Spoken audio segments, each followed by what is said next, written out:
A very happy and healthy morning to all. This is Sarang Gupta, your science and maths teacher. आज की इस video के अंदर हम देखने वाले हैं एक बहुत ही इम्पोर्टेंट कॉन्सेप्ट जो कि है न्यूरॉन का। न्यूरॉन यानी कि नर्व सेल, जो कि हमारी बॉडी में सिग्नल्स को एक जगह से दूसरी जगह ट्रांसफर करने का काम करता है। आपने देखा होगा जैसे ही हम किसी भी चीज को टच करते हैं तो हमें एकदम से टच करने के बाद हमारे ब्रेन को फ्रैक्शंस ऑफ सेकेंड्स में ये पता चल जाता है कि जिस चीज को हमने टच किया है वो जो चीज है वो हमारी हॉट है या कोल्ड है, राइट, या उसका टेम्परेचर नॉर्मल है। इस तरह की बातें हमें एकदम से पता चल जाती हैं। अगर आप एक कमरे में बैठ के मूवी भी देख रहे हैं और आपने अपने कमरे की लाइट बंद कर रखी है, राइट, फिर भी आपके पास दो चीजें हैं, पॉपकॉर्न है, लेट सपोज एक हाथ में पॉपकॉर्न है आपके पास और एक हाथ में आपके पास बर्गर है, तो आपको पता चल जाएगा कि आप इस टाइम हाथ में पॉपकॉर्न लेकर खा रहे हैं या बर्गर लेकर खा रहे हैं। कैसे? आपको सिर्फ टच करने से पता चल जाएगा, उसका साइज, उसका शेप, सब कुछ आपका ब्रेन रीड कर सकता है, राइट। सो जब आपका ब्रेन रीड कर रहा है तो ब्रेन तक सिग्नल कैसे पहुंचा? आपने तो हाथ से टच किया उसको, पॉपकॉर्न को या बर्गर को।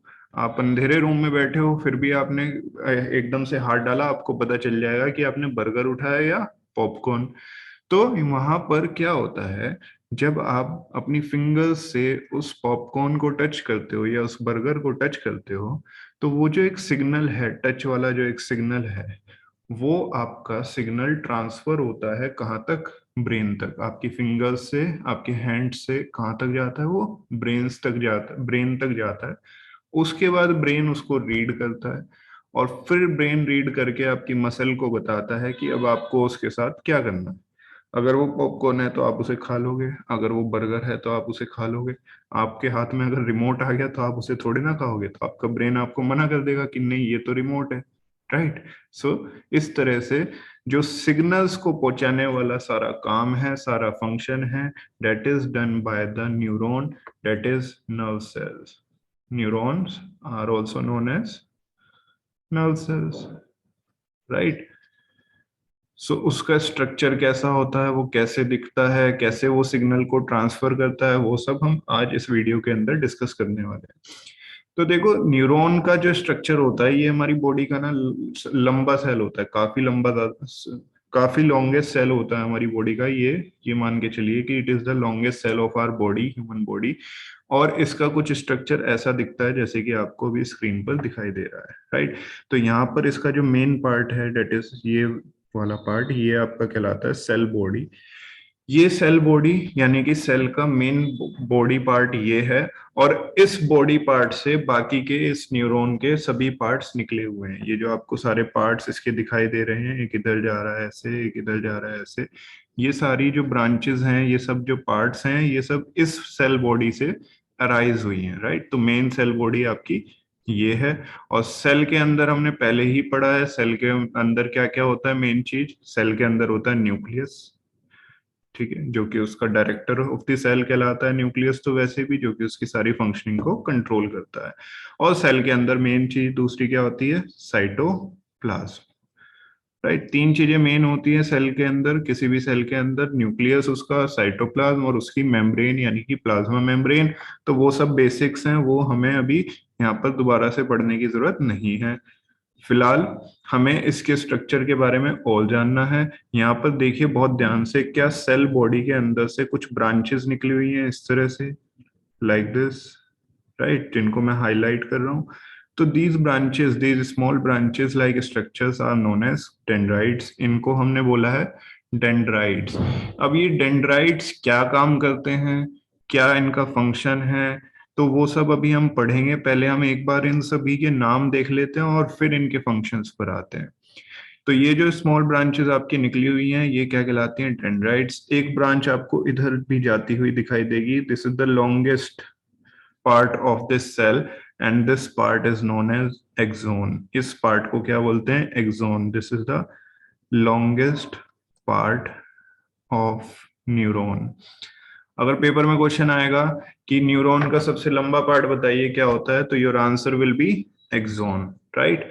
Now there is a covering here, you can see there is a covering, यहाँ पर एक कवरिंग है and that covering is known as myelin sheath. इस कवरिंग को क्या बोलते हैं? माइलिन शीथ, जो कि इसको प्रोटेक्ट भी करती है और सिग्नल की स्पीड को बढ़ाती भी है, राइट। फिलहाल हम इस चीज को कवर नहीं करने वाले हैं, माइलिन शीथ हम बहुत ज्यादा डिटेल में नहीं जाने वाले हैं। फिलहाल हम एक बेसिक आइडिया लेने वाले हैं न्यूरॉन के पार्ट्स का और उनके फंक्शंस का, राइट। उसके बाद ये जो लंबा सा पार्ट आपको ट्यूब लाइक स्ट्रक्चर दिख रहा है एक्सोन वाला, इसमें आपका फाइनली न्यूरॉन एंडिंग पर जाता है। और ये जो आपको एंड पॉइंट्स नजर आ रहे हैं, these end points are known as nerve endings. इनको नर्व एंडिंग्स भी बोलते हैं, या फिर आप इनको नर्व टर्मिनल्स भी बोल सकते हो, राइट। टर्मिनल्स मीन्स जहां पर कोई चीज एंड हो रही है, टर्मिनेट होने का मतलब ही क्या होता है, एंड होना। तो यहाँ पर these points are nerve ending और also known as nerve terminals, right. So अगर मैं ओवरऑल स्ट्रक्चर देखूं न्यूरॉन का, तो बच्चों मुझे क्या दिखाई देगा, मुझे दिखाई देंगे कि इसमें एक सेल बॉडी है मेन, और उस सेल बॉडी के अंदर न्यूक्लियस और साइटोप्लाज्म भरा हुआ है, लाइक दिस, राइट। एंड इस सेल बॉडी से काफी सारी ब्रांचेस अराइज हो रखी हैं, और उन ब्रांचेस को हमने बोला है डेंड्राइट्स। एक जो सबसे लंबी सी ब्रांच इसमें आती है एंड पॉइंट पर, that is known as axon, right, जिसके थ्रू सिग्नल जाएगा। एक ट्यूब लाइक स्ट्रक्चर है, जैसे कि एक ट्यूब होती है और उसमें से कोई चीज पास होती है, ऐसी इस एक्सोन में से, इस ट्यूब लाइक स्ट्रक्चर में से आपका सिग्नल पास होने वाला है, राइट। एंड देन फाइनली वो सिग्नल कहाँ चला जाता है, आपका नर्व एंडिंग पर चला जाता है, ताकि वो दूसरे न्यूरॉन के पास जा सके। वो कैसे जाता है अभी आगे देखते हैं। तो फिलहाल मैंने आपको कुछ पार्ट्स न्यूरॉन के बताए, वो शायद आपको समझ आ गए होंगे। सेल बॉडी, न्यूरॉन की जो बॉडी है वो, उससे कुछ ब्रांचेज अराइज हुई हैं, that is known as dendrites. उन डेंड्राइट्स में से एक जो सबसे लंबी ब्रांच है, that is known as axon, और उसके थ्रू सिग्नल ट्रांसफर होके फाइनली सेल के, यानी कि न्यूरॉन के एंड पर चला जाता है, नर्व एंडिंग पर चला जाता है, राइट। सो ये तो हमने इसके स्ट्रक्चर के बारे में एक बेसिक सा आइडिया ले लिया। अब हम देखने वाले हैं कि ये कैसे काम करता है, कैसे कैसे हमारे पास सिग्नल जनरेट होता है। तो जैसे ही आपके पास बाहर से कोई भी सिग्नल आता है, एक्सटर्नल सिग्नल, देखो अब ये चीज बहुत ध्यान से समझना। जैसे ही बाहर से कोई सिग्नल आएगा, एक्सटर्नल सिग्नल, एक्सटर्नल सिग्नल किसी भी फॉर्म में आ सकता है, चाहे वो टच की फॉर्म में है, आपने किसी चीज को टच किया, राइट। आप मेरी बात सुन पा रहे हो, मेरी आवाज आपके कानों तक पहुंच रही है, वो कौन सा सिग्नल है, आपका साउंड की फॉर्म में हो गया वो सिग्नल, ठीक है। आप इस स्क्रीन को देख पा रहे हो, अपने आसपास की चीजों को देख पा रहे हो, वो सिग्नल कौन सा हो गया, वो आपका हो गया लाइट सिग्नल। तो अलग अलग टाइप के सिग्नल्स आपकी पास जनरेट हो सकते हैं, लेकिन आपका ब्रेन इनमें से कोई भी सिग्नल रीड नहीं करता है। आपका ब्रेन जो रीड करता है, वो सिर्फ और सिर्फ इलेक्ट्रिकल सिग्नल्स रीड करता है। ना तो उसको साउंड सिग्नल समझ आता है, ना उसको लाइट सिग्नल समझ आता है, ना उसको टच सिग्नल समझ आता है, ना उसको केमिकल सिग्नल, कोई और सिग्नल उसको समझ ही नहीं आता आपके ब्रेन को। आपका ब्रेन सिर्फ और सिर्फ कौन से सिग्नल को पकड़ के समझ लेता है, डेट इज इलेक्ट्रिकल सिग्नल। लेकिन अब बाहर से तो कैसा सिग्नल आ रहा है, टच वाला आ रहा है, मैं बोल रहा हूं तो साउंड वाला आ रहा है, आप इस स्क्रीन को देख पा रहे हो तो लाइट वाला आ रहा है। फिर आपके ब्रेन के पास इलेक्ट्रिकल सिग्नल कैसे पहुंच रहे हैं? जी हाँ, आपका अंदाजा सही है। ब्रेन के पास इलेक्ट्रिकल सिग्नल्स पहुंचाना इसी न्यूरॉन का काम होता है। ये न्यूरॉन क्या करता है, बाहर से आने वाले किसी भी सिग्नल को, चाहे वो टच की फॉर्म में हो, चाहे वो साउंड की फॉर्म में हो, चाहे वो लाइट की फॉर्म में हो, उस सिग्नल को पकड़ता है, एब्जॉर्ब करता है, उसके बाद उस सिग्नल को इलेक्ट्रिकल सिग्नल में कन्वर्ट कर देता है, और इलेक्ट्रिकल सिग्नल में कन्वर्ट करने के बाद वो उस सिग्नल को पास ऑन करता है। देखो ध्यान से कैसे होता है। जैसे ही आपने किसी चीज को टच किया, या फिर जैसे ही आपके ईयर्स में कोई साउंड सिग्नल गया, जैसे ही आपकी आईज में कोई लाइट सिग्नल गया, उन सभी से, उन सभी मसल्स से अटैच आपके पास क्या होगा, न्यूरॉन्स होंगे, काफी सारे न्यूरॉन्स होंगे। उन न्यूरॉन्स का कौन सा पार्ट अटैच होता है उन मसल्स से, आपका डेंड्राइट्स। फॉर एग्जांपल मान लीजिए ये आपकी कोई फिंगर है, ठीक है। देखो ऐसी दिखती है ना फिंगर, थोड़ी सी, हाँ बिल्कुल ऐसी दिखती है। राइट। सो यहाँ पर हमारे पास बहुत सारे न्यूरॉन्स इससे अटैच होंगे लाइक दिस। ठीक है। तो ये जो मैंने अभी बेकार सी चीज बनाई है यहाँ पर, दिस इज न्यूरॉन्स, ये जो मैंने यहाँ पर सड़ा दिया है इसको बिल्कुल, ये क्या है आपका न्यूरॉन है, जो कि हमारी मसल्स से अटैच है। जैसे ही हम अपनी फिंगर्स की हेल्प से किसी चीज को टच करेंगे तो न्यूरॉन्स का कौन सा पार्ट एक्टिवेट होएगा, न्यूरॉन्स का ये डेंड्राइट्स वाला पार्ट एक्टिवेट होएगा। ये जो आपको स्मॉल ब्रांचेस दिखाई दे रही हैं, ये स्मॉल ब्रांचेस आपकी एक्टिवेट होंगी और ये उस सिग्नल को एब्जॉर्ब कर लेंगी। ठीक है। बाहर से आने वाले सिग्नल को, चाहे वो टच की फॉर्म में आ रहा हो, साउंड की फॉर्म में आ रहा हो, लाइट की फॉर्म में आ रहा हो, ये उस सिग्नल को एब्जॉर्ब करने वाली है। राइट। जहां पर आपका मसल और डेंड्राइट्स आपस में अटैच होते हैं, जहां पर आपका मसल और न्यूरॉन के डेंड्राइट्स आपस में अटैच होते हैं, उस पर्टिकुलर पॉइंट को बोलते हैं neuro muscular junction. That particular point is known as neuromuscular junction। जिस पर्टिकुलर पॉइंट पर, जिस पर्टिकुलर साइड पर आपकी मसल और आपका न्यूरॉन आपस में अटैच होता है, that particular point, that particular location is known as neuromuscular junction. ये पेपर में पूछा जाता है, तो इसको अच्छे से माइंड में सेट कर लीजिए। ठीक है। अब बाहर से आने वाला सिग्नल चाहे किसी भी फॉर्म में आ रहा है, उसको एब्जॉर्ब कौन करेगा, डेंड्राइट्स करेगा। ये चीज तो हमें क्लियर हो गई। अब डेंड्राइट्स का क्या काम है, डेंड्राइट्स का काम है उस सिग्नल को सेल बॉडी तक पहुंचाना। वो सिग्नल जिसको डेंड्राइट्स ने एब्जॉर्ब किया, अब वो सिग्नल कहाँ जाएगा, सीधा सीधा सेल बॉडी पर आ जाएगा। ठीक है। ये पूरा सेल बॉडी ने इस सिग्नल को ले लिया डेंड्राइट्स के थ्रू। राइट। अब क्या हुआ, अब वो जो सिग्नल है, वो आपका सिग्नल आगे पास ऑन होना है एक न्यूरॉन से दूसरे के पास, दूसरे से तीसरे के पास, तीसरे से चौथे के पास, और ऐसे कई बार करके फाइनली किसके पास जाएगा, ब्रेन के पास जाएगा। लेकिन ब्रेन सिर्फ कौन से सिग्नल्स रीड करना जानता है, ब्रेन को तो सिर्फ इलेक्ट्रिकल सिग्नल्स समझ आते हैं।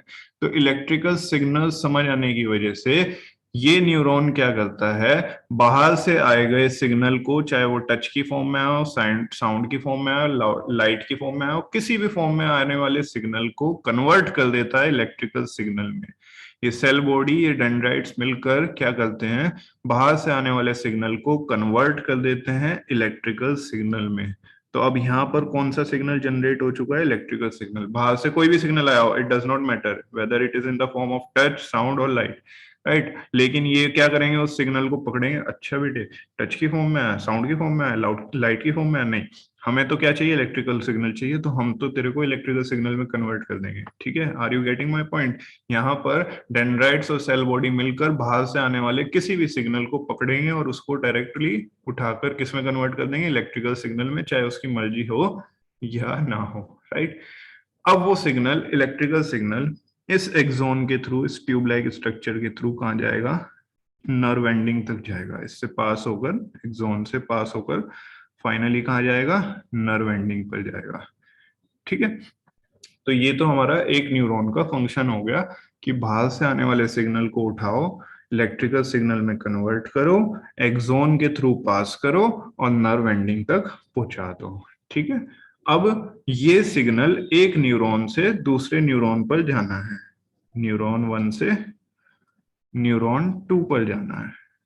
तो देखो यहाँ पर भी एक छोटा सा कॉन्सेप्ट आपको जो याद रखना है वो ये है, मैं आपके सामने दो छोटू छोटू से न्यूरॉन बना देता हूँ, रफ लाइक दिस। ये डेंड्राइट्स हो गई इसकी। ठीक है। ये हमने एक छोटा सा न्यूरॉन आपके सामने बना दिया। राइट। अब इसके बाद दूसरा न्यूरॉन होगा, दूसरा न्यूरॉन भी सेम ही दिखेगा। तो हम एक छोटू सा न्यूरॉन और बना देते हैं लाइक दिस। ठीक। ये इसकी कवरिंग हो गई। राइट। ये इसकी डेंड्राइट्स हो गई। अब आप बहुत ध्यान से देखिए और नोट कीजिए इस चीज को, क्या न्यूरॉन 1 और न्यूरॉन 2 के बीच में आपको कोई गैप दिखाई दे रहा है, बिल्कुल। यहाँ पर बहुत ध्यान से इस चीज को नोट करना कि मैंने ना यहाँ पर गैप छोड़ा है। तो एक्चुअली में दो न्यूरॉन्स के बीच में, कॉन्जिक्यूटिव न्यूरॉन्स के बीच में क्या होता है, एक माइनर सा गैप होता है। And that gap is known as synapse. इस गैप को क्या बोलते हैं बच्चों? Synapse. There is a gap between two neurons, between two consecutive neurons, and that gap is known as synapse. उस गैप को साइनेप्स बोला जाता है। इस चीज को दिमाग में डाल लीजिए। अब दिक्कत ये आती है कि if there is a gap, अगर गैप है तो सिग्नल कैसे ट्रांसफर होगा? एक न्यूरॉन से दूसरे न्यूरॉन पर सिग्नल ट्रांसफर करना है, लेकिन बीच में आप कह रहे हो गैप है, कोई ब्रिज नहीं है, कोई रास्ता नहीं है, तो कैसे जाएगा सिग्नल? तो मैं आपको बताता हूं बच्चों। इस साइनेप्स के अंदर, इस गैप के अंदर, यहाँ पर आपके पास कुछ केमिकल फ्लूइड्स होते हैं। Contains synapse contains chemical fluids known as neurotransmitters. उनको न्यूरोट्रांसमीटर्स बोला जाता है। क्यों उनको न्यूरोट्रांसमीटर्स बोला जाता होगा? नाम से समझ आ रहा होगा आपको। क्योंकि वो एक न्यूरॉन से दूसरे न्यूरॉन्स के अंदर सिग्नल को ट्रांसफर करने का काम करते हैं, इसलिए उनको क्या बोला जाता है? न्यूरो ट्रांसमीटर्स बोला जाता है। तो देखो, बहुत ध्यान से समझो। सिग्नल जनरेट हो गया है, सिग्नल एब्जॉर्ब कर लिया है, सिग्नल को सिग्नल को इलेक्ट्रिकल सिग्नल में कन्वर्ट भी कर लिया है। एक न्यूरॉन का काम खत्म हो गया है। सॉरी। अब ये सिग्नल दूसरे न्यूरॉन पर जाना है। दूसरे न्यूरॉन पर जाने से पहले देखा गया बीच में तो गैप है, उस गैप का नाम रखना था, तो नाम रख दिया हमने क्या? साइनेप्स। ठीक है। अब फिर दिक्कत आई कि यार ये तो गैप आ गया यहाँ पर बीच में, तो फिर सिग्नल कैसे ट्रांसफर होगा? तो हमने क्या किया, हमने नहीं मतलब भगवान ने क्या किया कि यहाँ पर इस गैप के बीच में एक फ्लूइड डाल दिया, केमिकल फ्लूइड डाल दिया, and that fluid is known as neurotransmitter. जो कि क्या करता है, जो इस सिग्नल से, इस न्यूरॉन से आने वाले इलेक्ट्रिकल सिग्नल को पकड़ के केमिकल सिग्नल में कन्वर्ट कर देता है। देखो, न्यूरोट्रांसमीटर्स आर केमिकल्स, तो ये उस इलेक्ट्रिकल सिग्नल को किस में कन्वर्ट कर देंगे? केमिकल सिग्नल में। फिर वो केमिकल सिग्नल कौन रीड करेगा? दूसरे न्यूरॉन के डेंड्राइट्स। फिर से उस डेंड्राइट्स के सेल बॉडी के थ्रू वो सिग्नल इलेक्ट्रिकल सिग्नल में कन्वर्ट होगा, एक्सॉन से पास होगा, नर्व एंडिंग तक जाएगा, और तीसरे न्यूरॉन में भी ऐसा ही होगा।